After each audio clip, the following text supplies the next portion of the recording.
record on this computer. Okay, great. We're on recording now. So now we're talking about coordination of care. So just to kind of backtrack and summarize, I wanted to make sure it's on the recording.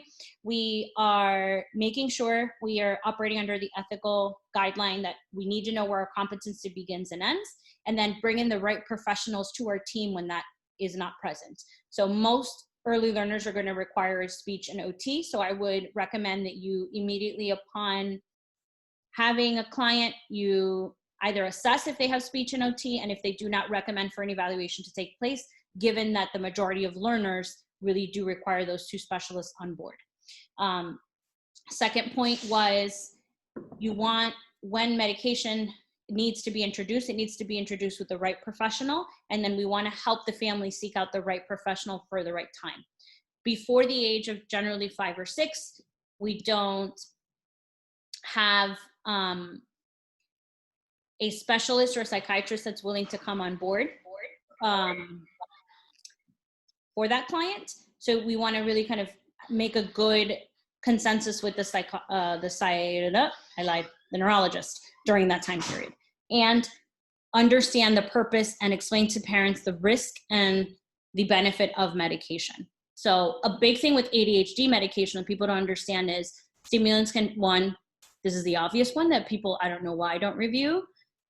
Bye-bye, Maria. Have a great time. Have a good night. Finally. There's my friend going on vacation. Good for her. Parents don't really understand the risks as much as the benefit of medication. So with ADHD medication, number one risk is you can become addicted to that. I.e. why like half of humanity sometimes is on Adderall medication. So that is a really some children that already are picky eaters. Exactly. So suppressing their appetite and they already don't have a big repertoire of food, they're not going to be very motivated to be eating, and and it decreases their nutritional profile, right? So then you're at high risk of addiction. 2, of hunger suppression. 3, you're also going to have a balloon effect. So when you have ADHD medication, the way it works is your kid is generally like up here. It helps suppress. And then guess what happens? Because it has a very short half-life, probably after, at most, if you have Concerta, it might be 10 hours. So you might have a kid bouncing off the walls. Hey, right back by the time you get home from school. So it may not actually make a big quality of life difference for you at home. So that is something to consider. And then not all stimulants or ADHD medication is made the same. I'm talking about first those medications, because then there's other kind of psychotropic things that we'll kind of touch on a little later. But that's a really important thing for the parent to understand. And so it also needs to be administered in a very specific manner at a very specific time of day, depending on the medication. But you have like the Vyvanse group or the Adderall group of kind of stimulants, and then you have everything else in between. Like I've worked with now Concerta, with Strattera, which is a non-stimulant that's used for that. Oh Jesus, I can't even name all the medications that they're out now.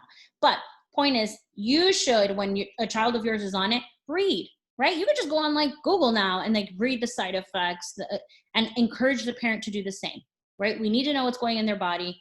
And then what you would want to do is, because you actually have the ability to do this, and most analysts don't really realize this, you have the ability to attend the meeting with them. You do know that, right? So when they go to a neurology or a psychiatry appointment, ask to come. And just say, hey, I want to come. I want to talk to the person about what my concerns are. I want to tell them I'm graphing this person's data. I've seen more of a jump in this behavior or that behavior. And that's really, really important, especially when it comes to medication management. Medication management really should be done on a monthly basis at the minimum. Many times it's done on a 6-week or a 3-month level when it's a psychotropic. So like a risperidone. It's usually done on a 3-month to a 6-month. No, they usually start off 6 weeks, 3 months, 6 months.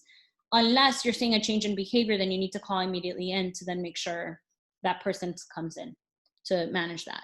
ADHD medication generally is done on a monthly basis, I would say, from my experience. You said that the medication is normally done on 6 weeks, 3 months, and 6 months. You're talking about when it's psychotropic medication, unless they are behavioral changes or other things of concern. So the family, once you're a client, is really able to get appointments a bit quicker than like new clients. So it doesn't work like when you're there for your neurology update. Like you can say, hey, I'm having this kid like bang his head into a wall. I need to see somebody tomorrow. And then they have slots for people like that. So that if you need to have a medication change or some kind of talk, you do that. And make sure you inform the parent of it, right? Like, hey, you want to make, this has to be a very regulated thing that we do. The other big issue with medications is families willy-nilly give medication. I want to take them on. I want to put them off. I want to put them at this dosage, that dosage. That can have, what happened? They forget to tell you. And they forget to tell you. So that is like the best thing. So then you're seeing like, dang, this kid's always like super hyper. And today they're like really calm. What the hell just happened to them? And then usually my first thing is, oh, you're sick, right? If you're diverting off the person I've seen, like, are you ill? Like, and it has happened to us. Like I had the like most hyperactive kiddo. And then all of a sudden he was like super sick one day and poor guy projectile vomited right onto the therapist. And we're like, oh, bingo, that's why you're nice and calm today. And then, so it could be legitimately that. It's not a medication change. But especially if your kid's on a medication that has a short half-life, like ADHD medication, a lot of people decide, I'm not going to give it to them on the weekends. I'm not going to, you have to annotate all that on your graph. And you also have to tell the therapist so they can have a heads up, hey, you may see some changes. I really need you to annotate that on your notes. So being very cognizant of that and making sure you emphasize to the family, oh, by the way, vitamins, supplements, et cetera, are also medications and can have very significant changes on the body. Dietary changes as well. So you need to tell me when you change the diet on your child, because then when your child is irritable and whatever in session, I can understand why, if I haven't eaten a piece of bread or had a piece of cheese, why I'm not necessarily the nicest person the next, 8 days. So we really want to kind of have a cognizant view of that and that's the reason why coordination of care should take place, because you should be making sure all these changes are annotated. You want the well-being of your client, and you also want to know what's effective or not effective. And that's where all the cool, Leslie, when you take all those classes of AB planning works, what are conditions line for graphs, that's going to be kind of further explained for you in that area in class. So that's going to just put that in your head to annotate to kind of review later on. Okay. So everyone cool with like the early learner, mid to late learner, which is like 5 to 7 or 8. Once 8 comes, I think you're much more willing to get a psychiatrist, a developmental pediatrician. I always tell a family to look for a psychiatrist that is reluctant to medicate, because generally they're the most ethical, right? People who aren't just like, here's pills everywhere, and not to go to a variety of psychiatrists. Because actually this happens to me internationally a lot. You go to a neurologist and you're like, I really want risperidone. Then you go to a psychiatrist, I want this ADHD medication. By the way, all those two people don't talk to each other. And guess what? You can be on an anti-seizure medication. If you start taking ADHD medication, you have a huge interaction and a problem. And you can cause a child to have more seizures. So you really need to be aware that this plan needs to work as a team. And by the way, whose job is it to coordinate care? Do you guys think? Our job. No, that's the parent's job. Our job is to train the parent to coordinate care. And I feel like that's where we messed up too. So we start off, and sometimes then we take off more than we can chew, but I always tell the family, my goal in ABA is to make you the best advocate for your child. And then your goal has to be to make your child the best advocate for themselves. And I will guide you through the steps of that. But I'm going to teach you how to coordinate care. And then I teach them, hey, when is our next evaluation? Like Jessica's witness, like I have a really medically involved child, very medically involved. The second he's like, right now, poor guy has to take like a season off because he needs like a crazy dental surgery. Then when the gastrologist appointment, Pam, it's on this day, like, hey, come with me so we can inform the rest of the team. We're going to do telehealth with speech and OT and PT. Hey, we got to do this for the updating psychiatrist. But mom does the coordination. And I kind of taught her to do it for us versus me saying, hey, and then you're less likely to get a parent to be like, oh, I forgot to tell you I put him on Strattera yesterday. But I would routinely, even on a monthly basis, like, hi, it's annoying, I know. Or is he on meds? Just let me know. Did you change anything on, like, did you give him a new GABA supplement? Did you start giving him a multivitamin? I don't know. Maybe you give him a magnesium vitamin. I don't know. Have you changed anything in his everyday, like, medication, vitamin / diet routine? Or I only want to eat Chick-fil-A today. Is that the case? Yes or no? Whatever.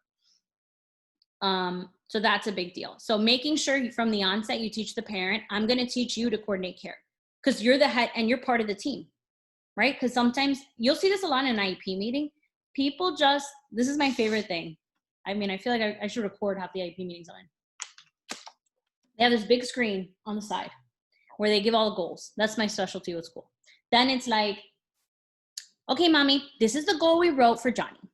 Johnny will use the bathroom by himself. You okay, mommy? Great. All right, awesome. Let's move on to the next one. Because they're trying to get in and out of there as quickly as possible. That is not my job. I could care less when I leave or come in. I got plenty billable hours for you. So I want to go and I'm like, hey, just even teaching the parent to advocate and say, hey, I don't know. Can you tell me why that's a goal? How are we going to break that down? What can I do at home to help you and train Johnny to go to the bathroom? Another big thing is teaching a parent to understand and know their rights. Do you know that there's a nice little booklet that they give you at the beginning of an IEP meeting or at a plan when you do, that's technically plan B within the law. Plan C, part C, sorry, is early steps. They give you a humongous 78-page book and they're like, okay, we gave you that as a written instruction. By law, they have to give you that. They're like, okay, you read it? We read it? Okay, great, let's move on. Who reads a 78-page manual of their rights? Nobody I know. So then I always say, you also have the right to advocate to be told what are your rights. Obviously, they're not going to go through 78 pages, but they will resume your rights. So I always tell the parent, stop them and say, no, I need to understand my rights. Tell me my rights. And every time someone tells me the rights of like the head county person or whoever, one, I realize that they don't know it. Two, if they do know it, I find out new things every time. For example, if you ever want to bring an attorney to an IEP meeting, you need to give the school at least 72 hours notice so they can have their attorney there too. How does mediation work? How does these things work? So all of these things, you're allowed to bring whomever, whenever, however many times you want to in an IEP meeting. You're allowed to do, and best believe people who shouldn't really know that do know that and advocate for their kids in some crazy kind of way. But I congratulate parents like that, but it's a lot of our families that need to do that and know that. My newest that I found out was they're supposed to give you a copy minimum, I think 72 hours. Or 72 hours in advance of your IEP. Yeah. I didn't know that. And one time when we arrived, the teacher was like, here's your copy. I just did it this morning. Yeah. And, and you're allowed to also request a new date. So let's say they tell, a lot of parents can't take off of work, man. Like, especially now, well, not now because everyone's at home, whatever. But like, if you work traditional 9-to-5 job, if your IEP is scheduled at 8 a.m., I'm sorry, at 2 p.m., you could say, no, I can't make it. Can you make it at 8 a.m.? And the school has to do everything in its power to help you physically be present. If you're not physically present, you can just sign off and say, okay, I don't need to go to the IEP. Never do that. Never, never, ever, ever. Like, you need to be present and active with your child. I had a family that we had to coordinate because the dad was out of town. My God, he was in Saudi Arabia. So we had to make that meeting at like 8 in the morning. It was like 10 at night for him, but he joined us via phone. Right? They made that accommodation for us, which was so lovely and nice because he wanted to participate and know. But they did work around. Like, I've had a lot of good schools too. I'm not going to sit here and just say it's been bad schools. Like, but that's also a good accommodation the parent can know. Like, sometimes you can't make it that day for X and Y reason. That's good. Like, you can advocate for something else. So that's good to know. So those are the specialists and providers. And usually they're not used to people reaching out to them. Period. Most people are like, oh, we don't have people from ABAs. SLPs don't really have it. I think I'm praying it happens more often. But I feel like this may be this person's first interaction with another provider. So say, hi, my name is blank.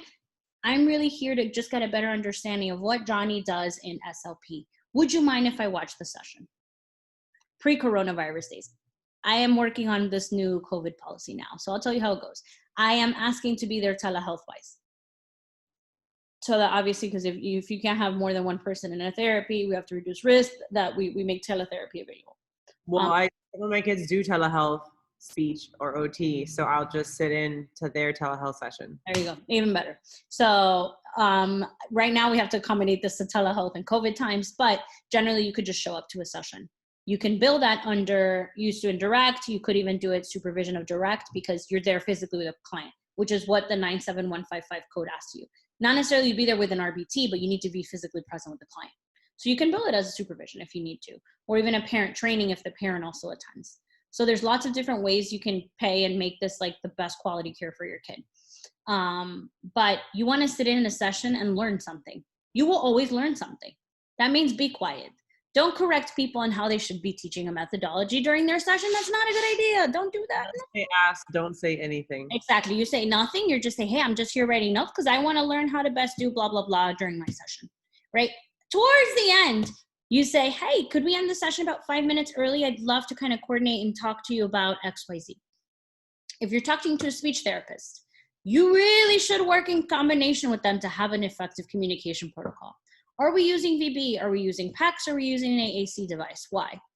How can I help right now? Weapon? I'm going through that right now. Yep. Yeah. The AAC people are like causing me like death World War II right now. They Okay. just want different modes of communication, and I'm trying to understand why it's okay to do signs and PECs and this. And I was like, from my understanding, you typically stick to one. I don't know, but maybe they know something that I don't. But I'm waiting for that next meeting together to kind of ask more questions about it. Yep.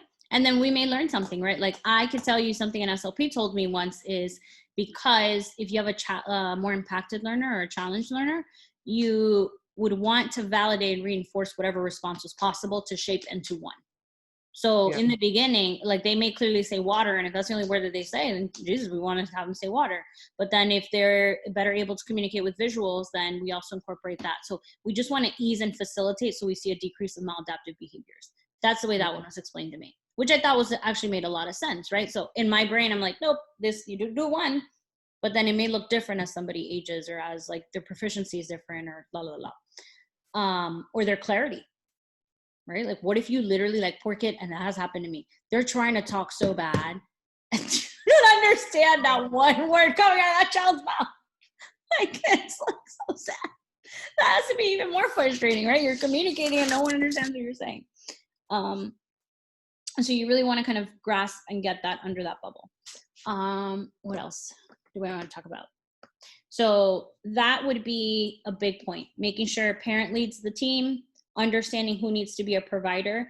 If you have a doubt or a question, as you build your network and colleague thing, guess what? You can say, hey, I don't really know when this is. Who would know the answer to this? Those are like my favorite people from Honduras, right? Like I have the best OT. I wish I could transplant her from Honduras here. But she has answered so many questions of mine about sensory regulation, about when you're supposed to develop hand dominancy, what are some, you can Google on your own evidence-based methods. So a big one when you learn writing is handwriting without tears. It's a really effective and popular curriculum to use. As they age, one of the big things I see is for our more impacted learners, they continuously work on skills that don't necessarily deal with functionality. And it's a huge frustration of mine. I always tell people, do I want everyone to learn to write? Yes. Is it going to be functional for the world to come? No. It's going to be more functional for them to type. And that literally kills the heart of every OT. It does. And I get it. I do. I love the print, but I always tell them, do you knit? No. My mom knits. My grandma knits. I don't knit because it's not something needed anymore. Right? If a shirt breaks, what do? You go to Walmart, you go to another one. There's too much work for what it is because everything comes from China. So we have to teach for the world to come, not the world that was. Not always. That doesn't mean that like lots of old school things work. A lot of old school things do work, right? Like the recommendation of not having so much screen time for your child, that will always be a necessary and up-to-date thing. That's not a 1990s or 1950s thing. That's going to be an everyday thing forever. Right? The more time your child's on a screen, the less time they're going to have for socialization and in vivo modeling. It's not good for them.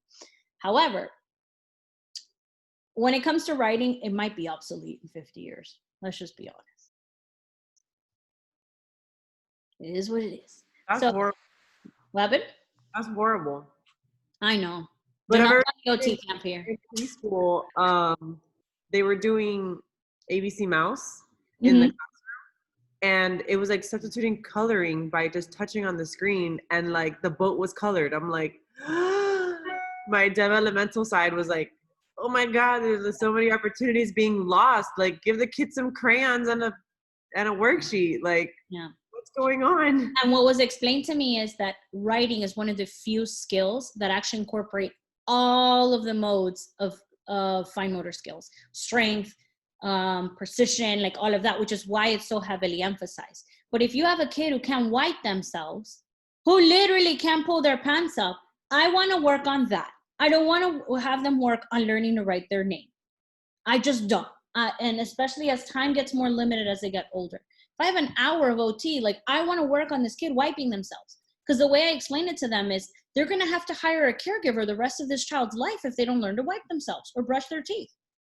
But if you can't write, guess what? We have computers. We have Alexa. We have 100,000 things you can use when you can't write. Like, I'm going to use one of those. So think about things like, what is the functionality, independence, and like sustainability of this goal? And if you've tried for 5 years to get a child to write and they're not writing, guess what? Change the method. Type. There's cool, nice, big old keyboards now that have like all kinds of things. Like, use another tool and see if that's functional for them. A lot of people think that a very impacted learner can't learn to swim. Swimming is a huge, great sensory regulation thing, functional play thing, a safety skills things. We live in Florida that God knows how many people die of drowning. That's the #1 cause of death among young children with autism is drowning.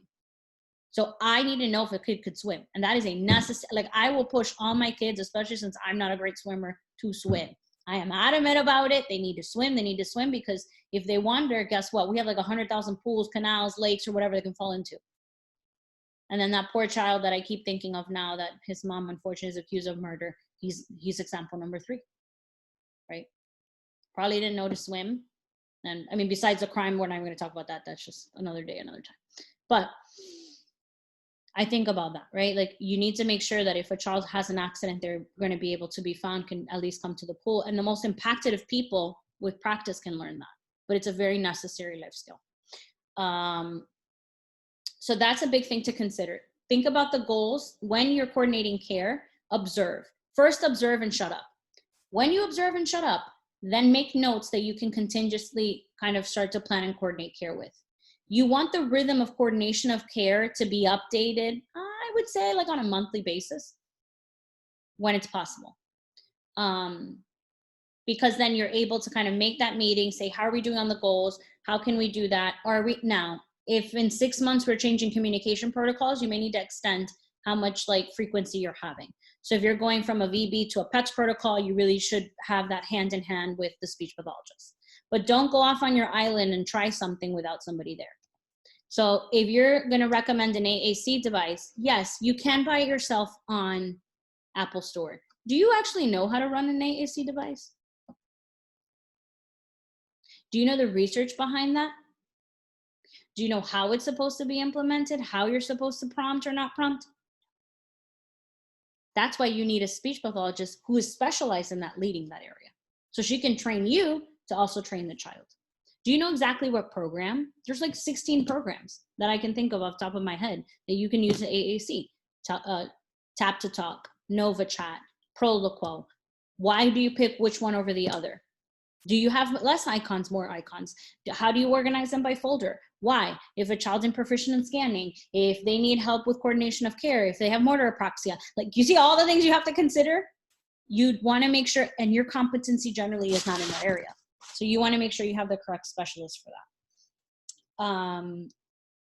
For OT, do you know the dominance of the child? A lot of times if we're a righty, we teach kids to write on the right. For a lefty, we teach them to write on the left. We should be teaching them based on their hand dominancy. How about if a kid, this is the best one. You know, if a kid's obese, they might have more difficulty turning their back to wipe. That's why we may need to work on reducing some belly fat. So maybe eating better foods, walking, how do we do that? So they're able to complete all these skills as needed later on. So that's a big thing. To chime in real quick, something that I do with one of my clients that just has a lot of other therapies. We have like a whiteboard in the living room, and we wrote down all the objectives of each specialty. So we have all the primary goals of like what speech is doing, the primary goals of what OT is doing. Oh, I love that. A basic behavior support plan for the more challenging behaviors, because she does like headbanging. So it's kind of like a quick, like, hey, you need the BSP up top. So that it's like it's where the living room is, where the kids, where they do where they have like the toys and stuff, So if the parents ever have like a time to do a playtime, they can sit and look at the goals that like we're doing, and they can kind of, with everything we've taught them and like the plan right there in the living room, like their free time, if they have to sit down and like do a session, not really, but you know, like play with them and stuff, you have all the goals of what everybody's doing, sitting like staring you at your face. And then if there's behaviors, what to do. Oh, that's brilliant, man. I think that having a good whiteboard, my husband's a big advocate of whiteboards. I have like 3, 4, I don't know, my house. So it definitely does work for people. So I think that whatever visual cues aren't just for people with autism, right? Like that is a really great thing. Even having a shared calendar or a WhatsApp chat. So I'm a very big fan of using WhatsApp chats. It's encrypted and it's free. Hallelujah. And a lot of people use it, right? So I make teams, especially even for my international crews, right? I have speech, OT, therapist, me, da, da, da, da. Hey, look. Now, if the parent, and a lot of times it'll happen in the beginning, they see all these progress or constantly sending videos and messages. I'm like, hey, remember, this is a coordination of care thing. Like, don't like just chat. And like, I also teach them when to advocate, when not to, right? Like, we love seeing your kid walk and talk. I get so happy when I get them, but I don't need 16 videos a day. Like, you need to calm it down, because that line is specifically for coordination of care. So you also teach them, like, if you just want to share pictures, send me something privately. Like, we don't really need to do this in our coordination of care line. But if there is a change in PECS protocol, for the first time in a long time, I had a speech pathologist reach out to me to coordinate care, which I was like, hallelujah. Like that never happens.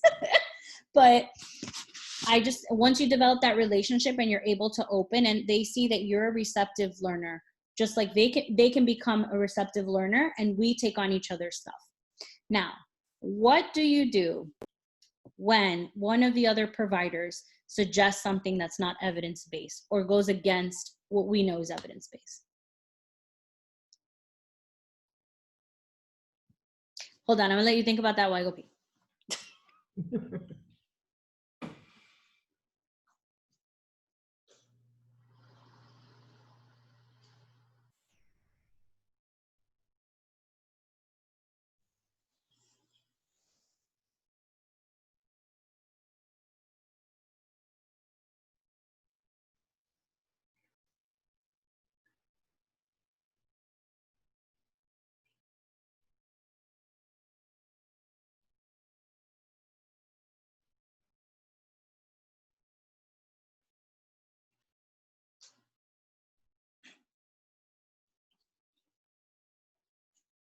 Okay, guys. Any thoughts? We're gonna popcorn it, or you're picking people out? No, we'll popcorn it. We're gonna volunteer. So let me give you. Who did I have do this? Oh God, I've had it happen so many times. I can't even generate an example right now. Just to take data? What? Just to take data on it? Well, you're at a coordination of care meeting, right? So yes, we can take data on it, but do you advocate for the evidence-based position or do you not? You would advocate for the evidence-based side. Good, right? And you would explain why it's more efficient and important. I would have the mom try to advocate to find out more like why they would recommend that if it's not evidence-based, like what, like I don't, asking more questions about it, number one. And that's Two, what I do. I would never, even if mom wanted to move forward with that, I would still stand my base, like my guard of like, I'm not gonna ask my therapist to do something that, you know, is not ABA, or it's not evidence-based practices. Like, it's fine if you want to continue with that with them, but I can't ask my therapist to do that in their session. Right. I pull out, that's a great thing, right? Pull out the liability in the insurance hall, right? That's my favorite. I'm like, meh. So that person's under my ethical responsibility. We cannot advocate any position that isn't evidence-based. So even if a family's coming to me and they're like, look, my OT told me to try pony therapy. Happens a lot to me. Like, Great. Look, I have to tell you that hippotherapy right now is not evidence-based. We don't have any knowledge that it will improve the quality of your life or behavior of a child. Now, do I feel like being around animals is a good thing for everybody? Sure. So why not? If it doesn't kill you, I'd like to try it. But I cannot, as an analyst, advocate for your child. You just spend, right? I have to give you the cost benefit and the risk and benefit analysis as the ethical board requires me to, right? The most popular one though is the brushing that I've been asked to do. And I'm like, I don't do that. So, but there's interesting research. Here's the thing, like advocacy with the brushing. There is research based at sensory regulation and some of the methods, and some of them have included brushing. But we're not trained in it, is what I'm saying. Is because I remember having they ask you to do it. The OT, and then they're like, the girl liked brushing, and she kind of was scratching herself. So as a behavior analyst, we wanted to teach her to grab her own brush and brush herself. Yeah, sounds great. But then they said there's psychological effects if you brush in the wrong direction. So I was like, that I've never heard of. So when people say that, I'm really good about being like, can you send me the paper for that? I'd love to get to understand more. Like, I think she may have even sent us the article on it, but I was just so confused because as a behavior analyst, I'm like, okay, I want to give her a replacement behavior for scratching herself, but she enjoys the brush, and if she can grab it herself, she's 9 years old, if she can grab her own brush and brush herself. You grab your own brush, like it means. Wow. Okay. It was going to cause psychological harm or effects to her brain or whatever it was. Usually when people say that, they don't have the evidence to prove it. So when they do have the article, I'm like very stimulated by that. I'm like, wow, what an interesting thing. And I just kind of stay in the fascinated zone. And then we try to figure out like, hey, if you're asking for us to do something outside of our competency, we cannot require our therapist or us to do that. Yeah. That's another thing. It's kind of like we don't know how to do it. So it's not only are we going to do it because, you're doing it, we should be doing it too. Is it evidence-based or not? But we're not even trained on how to do it properly. Apparently there's a proper way to do it. So yeah. But then the other thing is I feel like we need to have an open spirit to train, and we need to have an open spirit to be trained. Yeah, so something I wasn't like, there's a specific way to do like a core strengthening exercise for a child, and certain methodology that's actually very helpful. For example, when you're learning to tie your shoes, you should do that against a harder surface, either like the child's head be like not facing the same direction, but the other way. So they can use your back as a support or a wall as a support, because generally children a lot of times fail to put on their shoes and socks properly because they have poor core development. That was something super easy and I mean, hey, can you show me what you mean? What would you recommend for mom to do? How can I help my therapist do that? And once that happened, I've trained all these people really quick to take their shoes on and off and put them on and off because of that. And I had no idea it was like a core development. Who would have thought? Like, you need apparently abs to put on your shoes and socks. They were sitting in crisscross. Yep.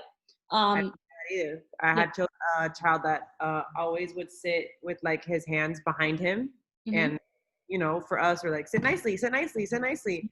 And you just want to like increase duration of like sitting in circle time, crisscross, let's say.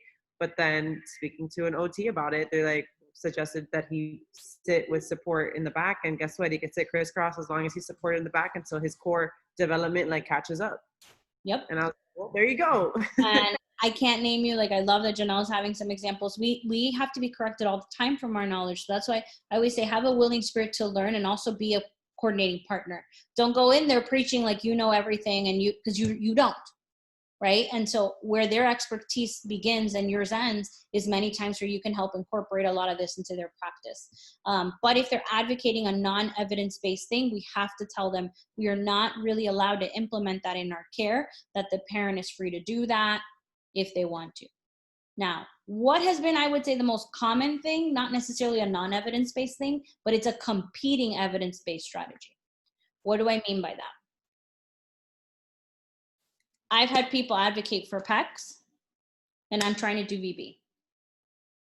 They're both evidence-based. Why would we pick one or the other? So the first thing I tell the parent is, I don't drive a bus in two different directions. We have to settle on one, whether it's that or the other. I just don't, right? Like, if you're going to do PECs and VB on an early learner, like, you need to pick a lane, because if you don't pick a lane, you don't really know if the protocol is effective. I will 95% of the time advocate for a VB protocol, because any speech pathologist worth her money and who's done this for more than 5 minutes knows one thing about PECs.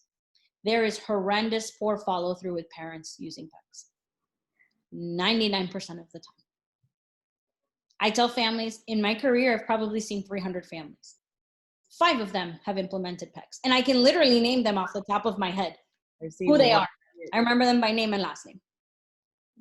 That's more than me. I've seen one do it appropriately, and that's that they went to get trained by the creator of the person that the AAC device that they were using. Yep. Like, so certain things, like if PEX has poor follow through, AAC is even worse, because the way you have to teach AAC is not even by doing. There is no physical prompting allowed in AAC device training. Period. So then you get even more frustrated sometimes because and it can take years of constant exposure for a child to learn how to use an AAC device. And guess how many people are happy and able to do a goal for years and years on end. Yeah. So if I sit there and I tell an SLP, absolutely PECs are effective. Number one, I also have a bias. I hate making visuals. It's a pet peeve I have, but I will make visuals. But I get even more upset when I sit there and I make 5,000 visuals and I have a family not know where the PECS book is, doesn't bring it to therapy, doesn't use it in the house after I spent 3.5 million hours cutting little pieces of paper and putting Velcro on it. Trust me, I get real upset real quick. Yes, I do. I have And a question. go ahead. I'm so sorry. I feel like I've actually had that experience where I had a client and like mom was like, we need to do PECs, and they never used it. And like they insisted that we keep it, but they never implemented it. So like, how do you explain to them, like, I'm just gonna move on from, like, we're gonna try something else, but they refuse to, you don't. So that's the theory to that. So this is like my giving rope to people to hang themselves with. So when I have families that push, no, we're going to be the exception. We're the exception, right? Because everyone's always the exception to the rule, even though literally it's less than 98% of people I've seen have done this successfully. I say, great. I kind of get buy-in both ways. I say, hey, can you help me make visuals? Okay. There's a series of people who want to do it, right? Because if you're not even willing to help me make the visuals, what are the chances you're actually going to do that, right? Like, and that actually only takes that's only really a 2 or 3 hour project. So that's one thing. Then I explain the inefficiency of people following through with this. I explain it's a very effective protocol because it's not ineffective. But if it's not implemented, like we revert back to basically communicating with pulling, crying, pointing, signing. So, and before you recommend PECs, like I never think PECs is a very good program to recommend at the initial on basis of services, because you also haven't seen the family's ability to follow through with other programs. I'm more likely to believe a family that they will follow through if I've seen over time consistency of implementation of other things. For example, is this a family that practices and does functional based replacement of maladaptive behaviors consistently? Can they identify a function? Can they, ignore the kid when they're supposed to ignore them? Redirect and use the strategies needed when it's denied access or escape, maintain, et cetera, et cetera, et cetera. Do they even play with their kid consistently? I have a question about this.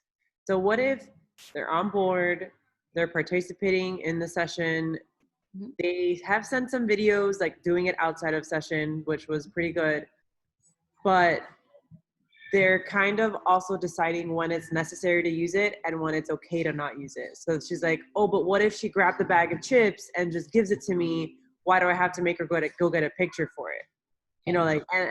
This child, we've tried BB and echoic training over a year. We got under control, and then they erased after COVID. So after a year of work, they were gone in 2 months.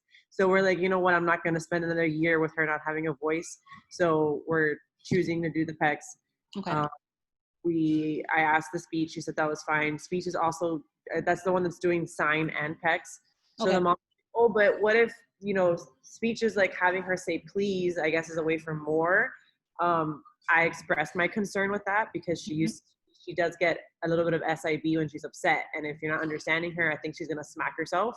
Makes sense, right? I want my chips. And you're like, yeah. And I think it's going to turn into SIB. My voice wasn't really heard. I was like, whatever, we can go back. I mean, we're doing PECs anyways, but then mom is on board, but then is kind of deciding when it's appropriate and when it's not. Like, it's okay to not use it.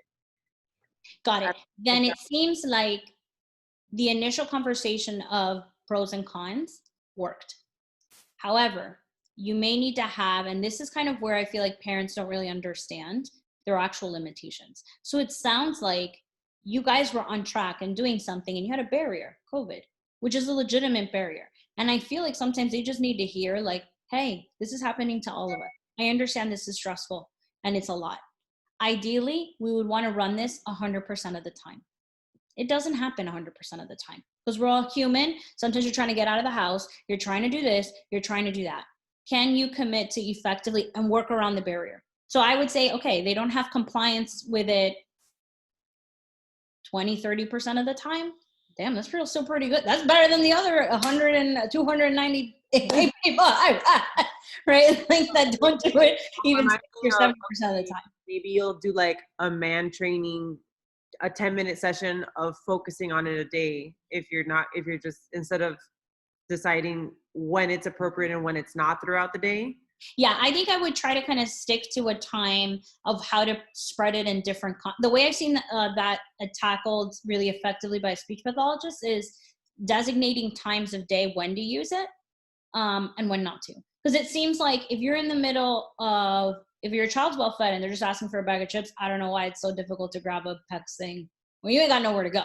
But if you're running out of, to go to school, I could understand why, like, I have 3 kids. I need to put clothes and make sure they look presentable, to the world. I could understand why PEX isn't really ideal at that time. So focusing on different settings and times to implement PEX. So understanding to use it at the beginning of every dinner or meal, using it during play 30 minutes, using it during session, and using it during nighttime routine. If they can commit to doing it those 5 times, and then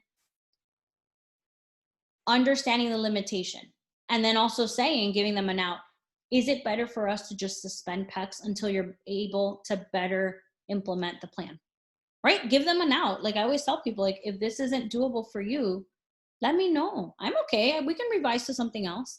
And because we don't give them an out sometimes, right? We start off with certain things and we're like, I get it. Like, have you tried to take care of 3 kids? It's like a freaking pony and horse show. It's hard. So like, I get the fact that it could be really difficult to incorporate certain things into your routine. So I could just say, hey, we can suspend it until we have a better time. Like, right? Well, what if when we have someone in the house to give you an extra hand, we can do it? How about we train siblings? Siblings are actually very effective at implementing PEX. Sometimes even more so. There's been lots of good studies about peers and siblings implementing it better. So we lay all the responsibility at the parent. I'm like, oh, you give me your other kid and I mean, this is hilarious. I had an older kid doing PEX and he had twin siblings, and the twin siblings made sure they're like, oh no, he wants an iPad, go get that book. And it was like, they were like the Tasmanian devils, like one getting the other. Like, it was great. So like also amplifying who can work on the PEX. Like I think about my successful families. One of them was a special needs mom. She knew her kid out. I mean, she's like, oh, he was born, I knew he had autism. Like, it was okay. So she did this family meeting. You don't understand. Half of humanity was at this family meeting. Like her aunt, her uncle, her this, anyone who had interaction. And she was like, nobody gets this kid if you don't use this. Do you understand? And then everyone was like, she made 5 PEX books that were exactly the same that'd be in every single person's house that this child went to. That's awesome. And so like, but again, that takes a very different and special type of person and mom. And like, she was somewhat in the field. Like, so I always explain it, like, it has to be that way. But then if it's not that way, like understanding, hey, it's a limitation and a barrier. Like, I get it. We're not all built the same. Where can I help you provide resources? Sometimes we just need to give them rest. One thing I told her was kind of like, I mean, I know she's not going to school right now, but I was like, what if when she goes to school and you haven't practiced, the PEX enough, and she doesn't think that she can ask for things outside of her house? Because if it's in her house and she can get it herself, so she doesn't think she needs to ask for it because she can just pace in the kitchen, you give her an array of 2, she points because she's like, why? If she can point to it, I was like, it involves another human to initiate the interaction of giving you an array of 2 of something. So I was like, at least in school, she needs to learn that it's from the book. I need to talk with the book, not wait for an adult to bring me something, not waiting for, for me to be able to have it and see it in sight, like. And understand that the purpose, like that there's 3 prongs of communication and it's targeting the initiation prong. But even something like an environmental modification could be good for that parent.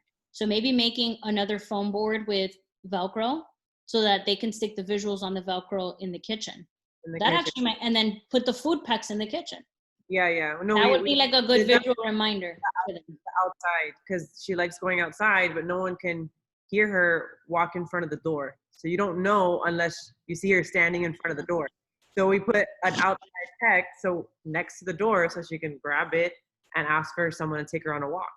That's perfect. Yeah, but I think that making visual cues for the parent and then having a really sincere conversation. Like I had a parent admit to me this week, she's like, I'm just not consistent.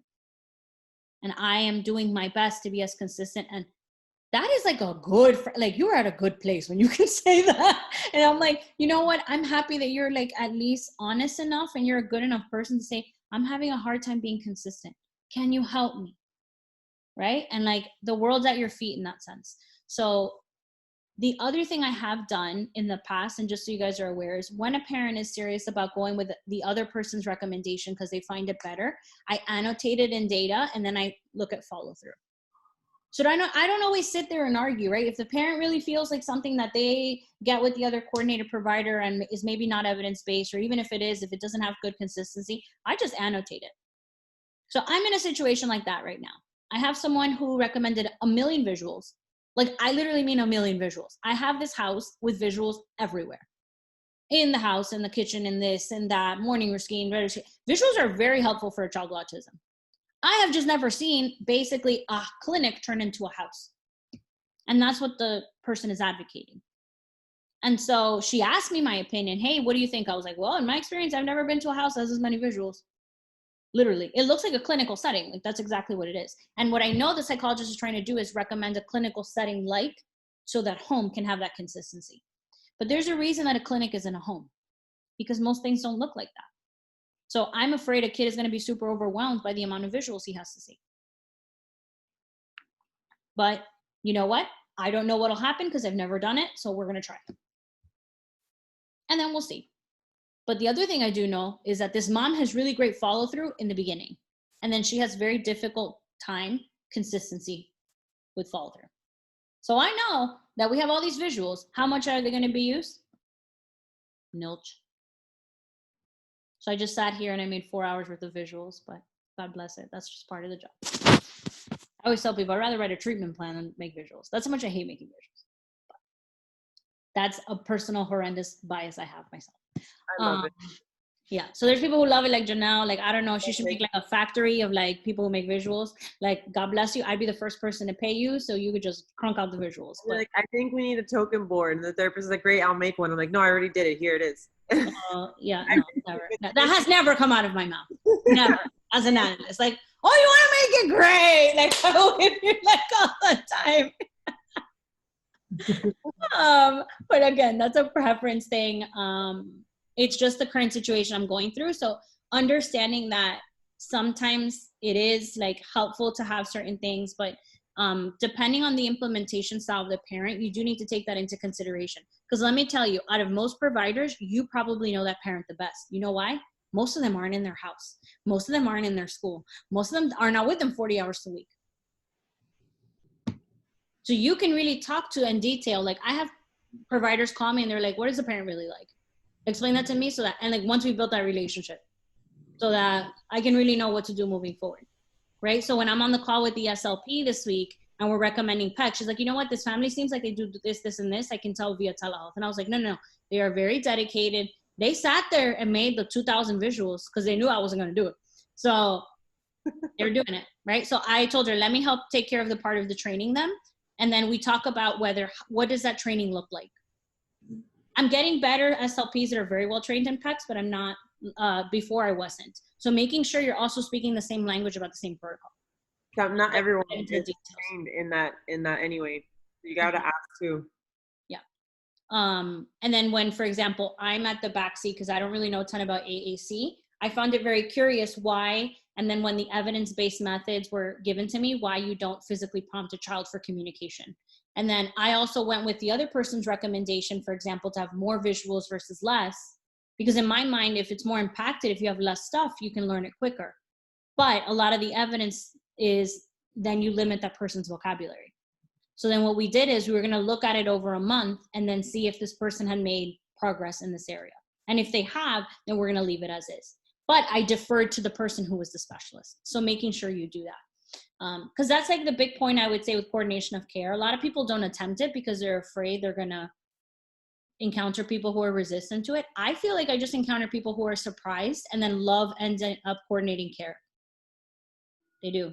I had a really great SLP that I work with who she asked me to make visuals. And I was like, yes, I like you so much. I will make you visuals. And so for her, I made visuals because I know she's going to use them. And this is a child who really highly responds to having that as an antecedent strategy. So I sat there and I cut them little papers and put Velcro. Yes, I did. But it was for her, right? So then I think about that, like, and then how she has helped me find things for other clients, how we've coordinated care to help move this kid along. And then it's like a bus. Again, if we're all driving in the same direction, this kid is having the same portion of care. So that's really good. Am I missing something? I feel like I'm missing something. Oh, coordination of care with the school. Bingo. Having the parent understand what is the school's job and what is your job. What is, and Janelle kind of touched on that. What is the SLP's job? What is the OT's job? And then understanding SLP, OT, PT, all of that in school is based on their academic learning needs, not their life needs. Private SLP, OT, is based on their life needs. And those things are not always compatible. So people want, and I'm like, by the way, SLP in school is not SLP. That is not speech therapy. And we have a very bad time, and it's actually not called speech therapy. It's called speech services. And I feel like the parents need to understand the difference, because what they'll do is they'll disenroll their kid of medical services and put them in school and assume they're getting that because they don't know any better. So it's our job to also tell them, I'm like, do you know what speech services at school looks like? Your kid's in a group with 5 other people for 20 minutes, maybe twice a week, and then that's how they're getting care. That's important and that's necessary. Before speech services, there's something called language services. Oh yeah, which is a language enriched program. So they're basically in a classroom with other kids. Getting speech, but it's more, it's not. And so understanding, and for them to get like that school is different than what speech, OT, and life stuff work on. And I always tell them, and I advocate, until your speech provider discharges you, you need speech. And guess what? They will discharge you. They actually are very much quicker to discharge than we are. So, but you need to stay with them until they formally discharge you. And enrollment in school isn't another provider taking over. So making sure the family understands that. I try to make sure I know the names and I contact the teachers of my, pre-corona life. I do that.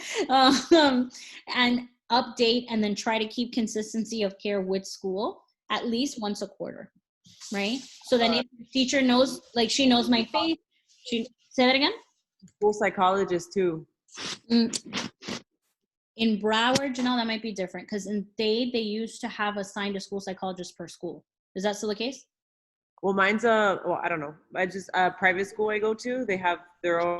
No, but then that's a whole nother story. I love private schools. They don't have red tape. Like I'm a big fan of private schools. Schools in Dade County are assigned. They're assigned various schools, like 3-4 schools. Okay, so that's the same way it is in Broward. It's 1 per 3 or 4. So I know some zone ones, but they don't tend to have frequent contact. The person to really best make that relationship, though, is also the parent. So I always tell the parent, reach out to them once a week. Say, hey, can we have a monthly meeting? What's going on with my kid? What are they learning, not learning? How are they in school? Can you can come in for an observation. There's lots of fun red tape with public schools that you have to go get fingerprinted every year. Oh my God, that reminds me. I have to go pay a $39 fee to go pick up my card and then have this magical card. And then schools will make up all kinds of requirements. Like first it was, I needed to notify them 48 hours in advance if I was going to go. They don't really understand the role of a BCBA and an RBT. So when both of them show up, they think that they're there to evaluate them. I think it's just because teachers are so afraid and freaked out that everyone's always evaluating them. I'm like, no, it's not about you, bye. No. I don't care about you, it's not about you, bye. Like it's about, I'm here to do my job as a BCBA for this RBT. And I need to supervise that because that is my ethical obligation. I mean, if Maria was here because it was our client, we got pulled in by the principal of this school and I got reprimanded as if I was a child. It was like the best thing ever. And I was like, she was like getting really mad. I'm like, don't worry, we'll solve this. So he's sitting there yelling at me like why am I taking pictures? why am I here on school property? And I'm like, well, number one, I have a school pass, and this person's parent has filled out a form for me to be here. Per our IEP meeting, I was supposed to take pictures. The teacher, because she did not have a very friendly view of me, because she didn't really understand my job, magically forgot that during an IEP meeting, she consented for me to take pictures for a visual schedule to create this child. Everyone in the meeting magically forgot. Guess who didn't forget? The parent. And I had really annotated notes. So I was like, oh, I see. Everyone magically forgot, so then I got in trouble, right? Great. And then he was like, no, you need to have consent. You need to have this to do that. And I said, oh, absolutely. I'm so sorry. Sorry, that was an infraction. I wasn't informed of that in the IEP meeting. And so then I asked the parent to call another meeting with the principal. And then all of us sat down, and then the mom looked around and she was like, oh, no one remembered when we said we were going to take visuals? Oh, Pam, I'm so sorry. No. And I was like, no. And I was like, hey, if you have a disagreement with me, I have no problem, but I'm not your employee. Please don't pull me into a room, right? Like, I have no idea why that was necessary. And I would prefer if you could just let me know. He was like, oh, I'm sorry. I didn't mean to offend you. And I was like, no, not at all. I understand. And I want to follow your school's policy. I want to be a good team player, but I'm not your employee. And I'm like, and I'm so sorry that everyone happened to forget. And if I was hostile in the way that I spoke to you, so sorry, that wasn't my intent. And then he's like, well, and I was like, what are the new rules moving forward? And can you write them down for me? So we all have consensus and we all remember the rules. And so he was like, I was like, yeah, I would love to know the policy. I want to follow the policy. Because he was basically on the fly making policies for me. And the school does that all the time. They will make policies for a person when they're irritated with them. And then when you ask them to figure it out, and then guess what? We have 3 other analysts that work at that school. And I say, hey, you have 3 colleagues that work at the school. None of them need to give a 48-hour reminder. Can you let me know why is that? Why is it that I'm the only one that has to give a 48-hour reminder? And so it ended up being where we had to switch teachers because it was this whole shenanigan. So it can get, like, you don't want things to get to that environment, but you want to be a good advocate when they are. Because you eventually in your career will have a hostile school. This is just a matter of, like, you want it or not. But I always try to come in with good faith. As much as I hate public schools, I'll come in with good faith. I do. Because sometimes it can surprise you. And you can meet a teacher you really love and a team you really love. And I do. I have some schools like that. But I've had that go really sour really quick. And that's why I remember my aunt always saying, papelitos hablan lenguas, right? Give me the policy form. Now it's great because Broward and Dade County have a really nice policy form because they got sued really, really bad for not letting in providers into school. And they had to pay quite a bit of money to the amount of people who sued them for that. So if they want to make additional school policies, and they need to do that on a written basis, and it needs to be given to the parent at the onset of the year. So that's coordination of care with the schools. All right, let's open up. Who has a question for Janella?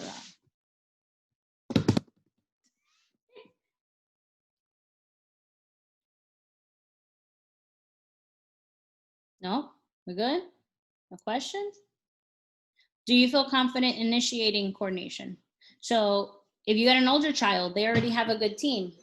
Do you feel confident like meeting with the team? Because you can meet a client that already has a team in place, right? Speech OT.